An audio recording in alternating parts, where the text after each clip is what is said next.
আমি ইকবাল চৌধুরী। আমরা সবাই কিন্তু এখানে গুমের শিকার, গুমভুক্ত, মানে গুমের পরিবার আমরা। আমার পিছনে আছেন সাবেক অ্যাম্বাসেডর মারুফুজ্জামান, আমার বাম পাশে আছেন ব্রিগেডিয়ার জেনারেল আব্দুল আমান আজমি, উনি ছিলেন 8 বছর উনি সচিব পররাষ্ট্র মন্ত্রণালয় এবং অ্যাম্বাসেডর। আমার ওদিকে আছেন লেফটেন্যান্ট কর্নেল হাসিন, সবাই চিনি, সবাই আমরা গুম পরিবারের মানুষ। তো আমাদেরকে তো গুমে যেটা হচ্ছে অতি বলে লাভ নাই, ঘটনা সব আপনারা জানেন। আমার উদ্দেশ্য ছিল যে আজকে একমাত্র মহান আল্লাহর দরবারে এই জন্য প্রার্থনা জানাচ্ছি, দোয়া করছি আল্লাহর কাছে আমরা শুকরিয়া জানাচ্ছি। তা আমাদের যেটা ছিল, আমরা গুমের বিচার পাওয়ার, চূড়ান্ত বিচার পাওয়ার পদক্ষেপে প্রথম ধাপ আজকে সাকসেসফুল।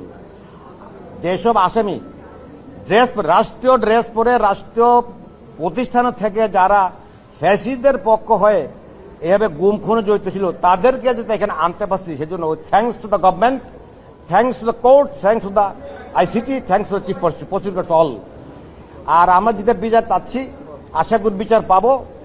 আর বিচারের প্রথম পদক্ষেপে যেহেতু সংশয় ছিল যে আজকে তাদের এইসব